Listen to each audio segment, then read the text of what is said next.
Bem-vindos a Londres, estamos aqui com Anthony Jacquin na Brick Lane, East London, para dar mais dicas sobre como sair da teoria e ir para a prática na hipnose. Depois da vinheta.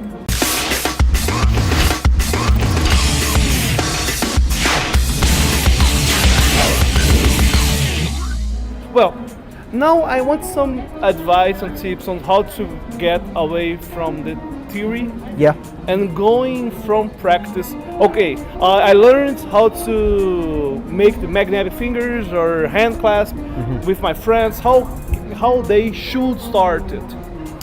Okay, well first off let me just say that this subject is so fascinating that I respect people who study it and learn the theory. The fact that amongst experts there's a lack of consensus on how it works often means, especially for the more analytical amongst us, I need to know. So you keep searching. And then even if you kind of think you know, you start searching for better and better techniques, more reliable techniques, things you can feel more confident in. It's an endless search. Okay, so my first tip from going from theory to the practical stuff is to kind of separate the two. This is your interest at home, but when you're out, you're going to practice. You're going to do this in public. You're going to look for conversations. You're going to create conversations. You're going to mention this magical word, hypnosis. I'm going to say it now and again, even if you're a complete beginner. I've just read this book on hypnosis. Or I've just been to this hypnosis training. And say it. Just place it out there and watch what happens. It's like a seed, and it will start to kind of germinate. So first off, no one's going to ask you. Put the word out there and then the interactions will begin. The second thing that stops people is a fear of it not working. Right? And again, this is where they get locked into kind of ideas about technique. I would say limit yourself, okay, to a very small handful of techniques at first, and these may be the techniques that you could learn in 5 minutes. Magnetic fingers, magnetic hands, light heavy arms. If you go to the old head hacking channel, which was how2 hypnotize on YouTube. On the description of the video. Yeah, you will see a 7 or 8 lessons, and I assure you that extract of techniques is what I do most of the time in public. When I teach people on my training courses, on the first day, we take you out in the evening and we encourage you to do this in public under supervision. They are the techniques that people come out in public and use. And when you go to Brazil, and you do your street hypnosis classes, yes, we will have street hypnosis in Brazil with Anthony Jacquin and me, and will you go with the students at the streets after? That's what I do. Yes, that's how we do it.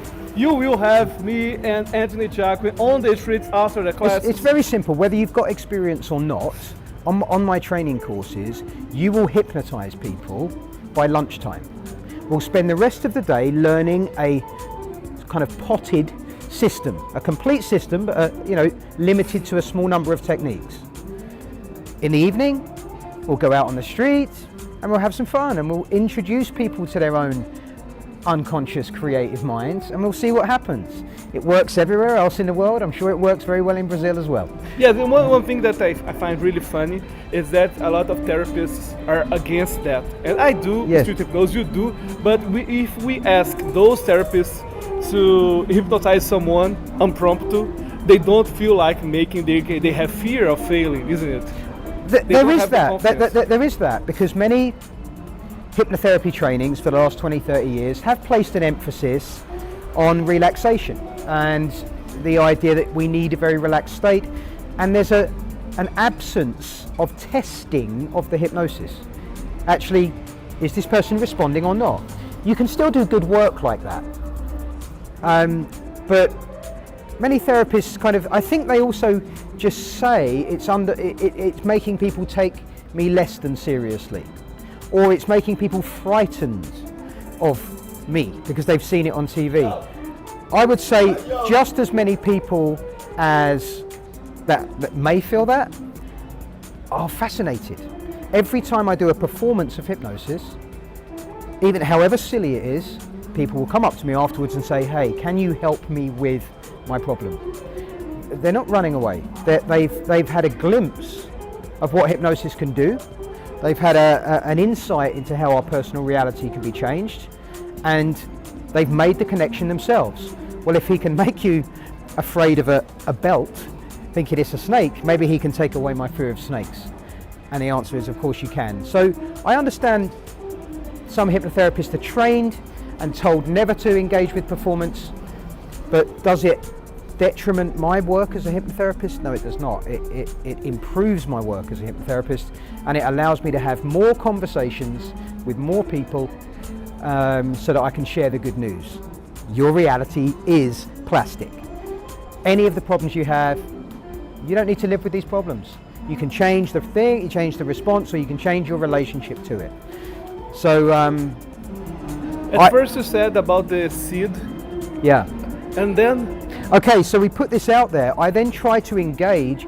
I say words like, hey, I'm performing here. Or can I show you something interesting about you?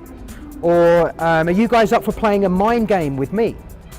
I'll say, I'm not busking, I'm not after your money, I'm just after your mind. Yes. They have no idea who I am. I'm not famous on the streets of London or any other city. I'm just another random guy walking up to them, okay? So, hey guys, how you doing? You look like a fun group of people. My name's Anthony, I'm a hypnotist. I'm not going to hypnotize you yet, but are you up for playing some mind games with me? And they say yes, 75%, 80% of the time. What I then do is I use essentially idiomotor based stuff, magnetic hands, light heavy arms, classic set piece exercises, and I do that and I know everyone will succeed objectively. I'm trying to identify their subjective response. The only thing I'm actually interested in is do they do this stuff with a sense of involuntariness, a feeling it is happening non-volitionally because of the process or because of me or because of their imagination. And if I see that, then I grow in confidence that I can take that person a little further. So I would say find reasons to say this word. If you have to soften it, because people are scared of it, then soften it and say, are you up for playing some mind games? Let me show you something interesting. Call it a body trick. Call it an imagination game. Call it a relaxation exercise. Find reasons to drill those techniques over and over and over. Now the reason I'm saying limit yourself to these techniques is first of all for the benefit of the beginner. It's easier, they've got less to remember. But my bigger point here is that by drilling the same techniques over and over and over and over, you find the edges of these techniques. You find what happens when someone interrupts. You find what happens when someone is there already. You find what happens when the whole group is responding. You find so it's not just about the words and the actions. I'm encouraging people to say those things until they can say them automatically and relax and observe and take control and look around and move and perform. So, a bit like a magician. There's a famous saying that a professional magician does 6 tricks thousands of times. They can probably do thousands of moves, but they're a professional. So they do 6 tricks thousands of times, and they know every aside, every line, every exchange, every opportunity for a laugh, every mistake. That's how I feel about hypnotic technique. Find your 6 techniques and use them over and over and over and over in any context. Settle your own mind with regard to health and safety. Settle their mind with regard to the appropriateness of your display.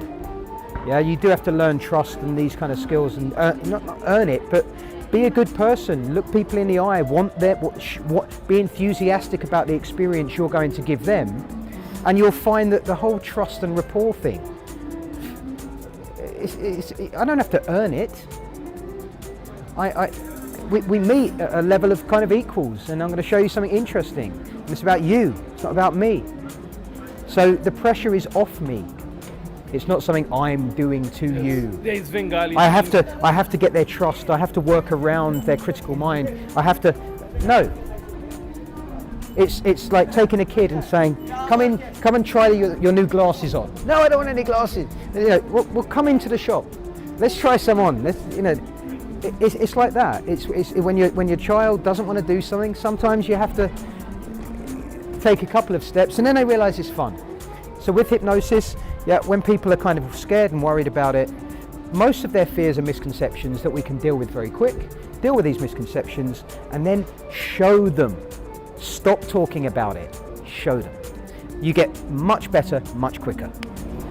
Thank you a lot. And how people can contact you? They can contact me directly via my website, which is anthonyjacquin.com, or come and find me on Facebook.